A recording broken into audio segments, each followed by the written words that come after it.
Hello everyone, টিকটকে নতুন option চলে আসলো। আপনি এখন থেকে যে কাউকে টিকটকে কল করতে পারবেন, অর্থাৎ অডিও কলে কথা বলতে পারবেন। তো অনেকে আছেন কিভাবে এই টিকটকে কল করতে হয় অথবা কিভাবে কল অপশন চালু করতে হয় জানেন না।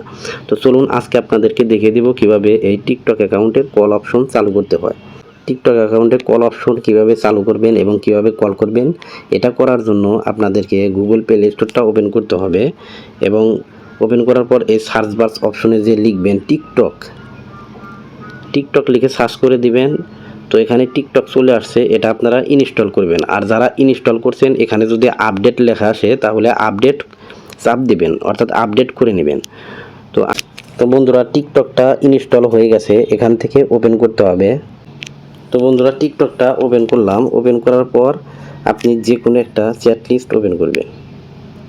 তো বন্ধুরা, দেখতে পাচ্ছেন এই শাকিল নামের যে ছেলেটা রয়েছে, এই চ্যাট লিস্ট ওপেন করলাম, কিন্তু এখানে কিন্তু কোনো কল অপশন নাই। তো বন্ধুরা, এই কল অপশন কিভাবে চালু করবেন চলুন সেটাই দেখিয়ে দিচ্ছি।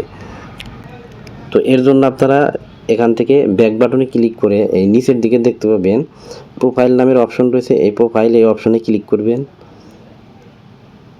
প্রোফাইল নামের এই অপশনে যখন ক্লিক করবেন তখন দেখতে পাবেন উপরের দিকে রয়েছে 3 লাইন অপশন। এখানে আপনারা 3 লাইন অপশনের মধ্যে ক্লিক করবেন। সেটিং এন্ড প্রাইভেসি, এরপর এখান থেকে নোটিফিকেশন এই অপশনে ক্লিক করবেন।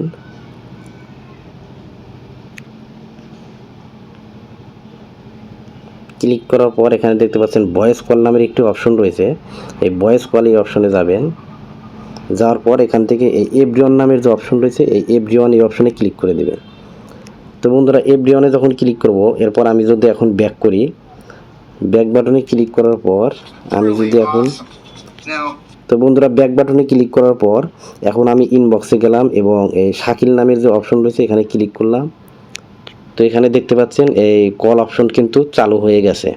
তো বন্ধুরা, এভাবে কিন্তু আপনারা যে কারো কল অপশন চালু করে নিতে পারবেন। এই একটা সেটিংয়ের মাধ্যমে কিন্তু কল অপশন চালু করে নিতে পারবেন এবং যে কাউকে আপনি কল দিতে পারবেন। তো ভিডিওটি ভালো লাগলে চ্যানেলটি সাবস্ক্রাইব করে রাখতে পারেন। ধন্যবাদ।